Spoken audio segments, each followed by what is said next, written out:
The night was quiet until the siren started wailing outside Oak Ridge Estates. Red lights bounced off the freshly painted stucco walls, illuminating the private community sign like a warning. Neighbors peeked through blinds, wondering which unlucky soul had caused the commotion this time. But this wasn't about a fire. It was about one woman's arrogance. And the moment she realized, rules apply to her too. Patricia Hendris, known around here as the self-appointed queen of the HOA, had parked her spotless white Lexus right across the fire lane, as she often did. "It's just 5 minutes," she told everyone. Except it never was. For months, she'd used that lane as her personal parking space, ignoring the bright red curb and the fire lane markings in bold letters. That night, Fire Chief Dan Collins had finally had enough. His station had received 3 separate complaints about delayed emergency access to the neighborhood, each one traced back to Patricia's temporary parking habit. So when Engine 42 rolled into Oak Ridge on a routine inspection and found her car blocking the lane again, Collins decided to teach her a lesson she wouldn't forget. He didn't tow it. He didn't knock on her door.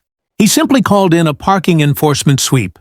20 citations, lined up on her windshield like a scarlet letter. Each one carried a fine of $350. By morning, Patricia's Lexus looked like it had been wallpapered in tickets. The next day, she stormed into the firehouse, heels clacking like gunshots. "You can't fine me that much," she barked, waving the stack of papers. Collins barely looked up from his desk. "You blocked a fire lane, ma'am. 20 times. We just documented it." Her face turned redder than the emergency truck behind him. "I'm on the HOA board. You can't treat me like some random rule breaker." Collins leaned forward, calm and unshaken. "Ma'am, when fire trucks can't get through, titles don't matter. Lives do." The words hit her like a hammer. But Patricia wasn't done. Oh no, she had plans to fight back, to embarrass him publicly, and to prove her authority once again. What she didn't realize was that Chief Collins had kept a file. Photos, timestamps, and even a recorded incident that would make her the talk of the entire county. And that file was about to open wide. Patricia Hendris thought she could intimidate anyone. HOA board meetings, city inspectors, even police officers. She'd bulldozed through them all with her sharp tongue and polished threats. But Fire Chief Dan Collins wasn't just another name on her list. He was meticulous, respected, and, most importantly, armed with evidence she didn't know existed.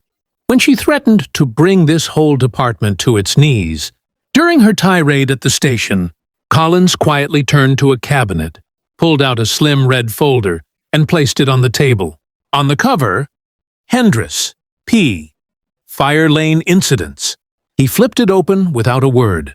Inside were photographs, each time-stamped, showing her Lexus blocking the emergency route in every possible way, parked sideways, halfway up the curb, even during a neighborhood event where a fire truck had to reverse down the hill because of her car.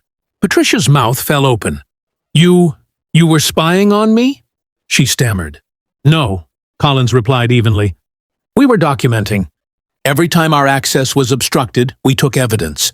That's protocol." She snatched the folder, flipping through pages like she could somehow undo the truth written in ink.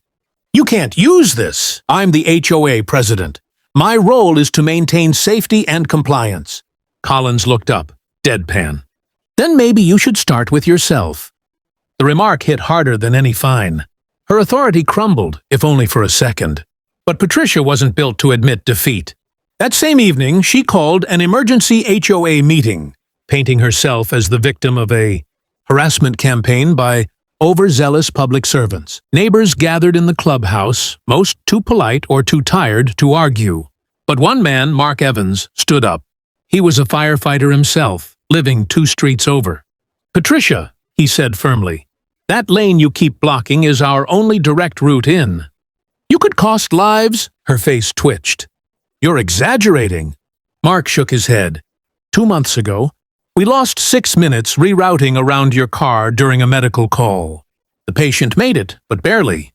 Gasps filled the room. Patricia tried to speak, but the weight of the silence drowned her out. Every neighbor's eyes were fixed on her. The queen finally cornered in her own castle. She left the meeting early, slamming the door behind her. But as she drove past the fire lane that night, something flickered. A bright red notice posted to the curb. It wasn't another ticket. It was a warning from the city. By sunrise, the whole neighborhood was buzzing.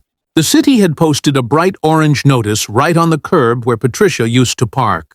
It read, "No stopping or parking, fire access, zone, strict enforcement."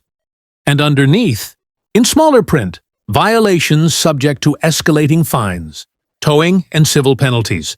For most people, that would have been enough. But not Patricia Hendris. To her, it wasn't just a warning. It was an insult. She'd built her identity around control, around being the one who gave orders, not the one who received them. So when she saw that notice, she ripped it down, crumpled it in her hand, and muttered, "Not in my neighborhood."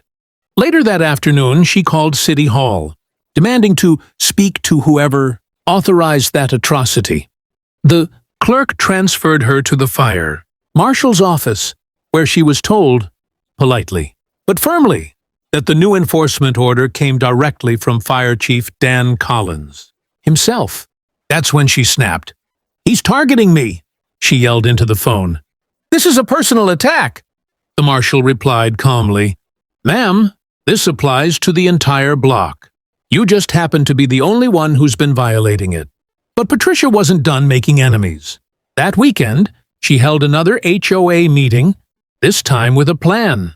"If the fire department wants to play hardball," she told the board, "we'll hit them where it hurts, their budget. I'll petition the city to reallocate funds from their department until they learn respect." It was a reckless threat, but a few board members, too intimidated to oppose her, nodded along. However, what Patricia didn't realize was that one of them, Mark Evans, was quietly recording the entire thing. By Monday morning, that audio made its way to Chief Collins. He listened to every word, his expression unreadable. "So she wants to defund us for enforcing safety," he said dryly, setting the recorder down. "All right then, let's give her a taste of accountability." The next day, Oak Ridge Estates woke up to find city vehicles lined up at the entrance, repainting curbs, posting new metal fire lane signs, and installing cameras, permanent surveillance for all access routes. Every violation would now generate an automatic fine, and Patricia's name was already first on the list. She tried to argue, but the city wasn't listening anymore. This wasn't an HOA matter. It was law, and this time it had teeth. The first camera ticket hit Patricia's mailbox on a Tuesday morning, then another, and another. Within a week, she'd collected over $2,000 in automated fines. Each envelope was stamped with the city seal, cold and official. Like the universe itself had decided to mock her arrogance. Patricia stormed down to City Hall again, waving the stack of tickets like a battle flag. "This is harassment," she shouted at the clerk. "I demand these be voided immediately." The clerk blinked, unimpressed. "Ma'am, you've been cited for stopping in a fire lane, repeatedly. These are digital citations issued automatically. There's no discretion to void them." "Then I'll speak to the fire chief," she snapped. "He's expecting you," the clerk said, glancing toward the hallway. When she entered Colin's office, he was waiting with that same calm stare that had infuriated her weeks ago. On his desk sat a single envelope marked Statement of Total Violations. He gestured toward the chair. "You might want to sit down, ma'am." Patricia refused. "You've overstepped your authority, Chief. I've served this community for 10 years. 10! You can't humiliate me like this." Collins folded his hands.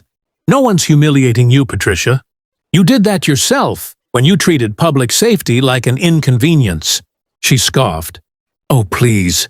Nobody got hurt. It's just paint on a curb." Collins's tone hardened. "Tell that to the paramedics, who had to carry a stretcher 200 yards because your car blocked access last spring, or to the family who waited an extra 4 minutes while we rerouted."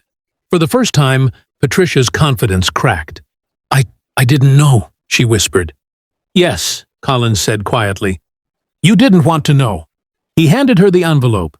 Inside was a final invoice, $7,300 in total fines, plus an official notice that her violations would be reported to the county. Her driver's license could be suspended for repeated emergency obstruction. Patricia stared at the paper, speechless. Then Collins added one last note. The city will accept community service in lieu of payment at the firehouse. 2 weeks later, the HOA president everyone once feared was seen washing Engine 42, wearing a bright orange vest that read, "Volunteer." Kids waved as she scrubbed the tires, and Collins nodded to her as he walked by. She didn't say a word. For the first time in Oak Ridge history, the fire lane stayed completely clear.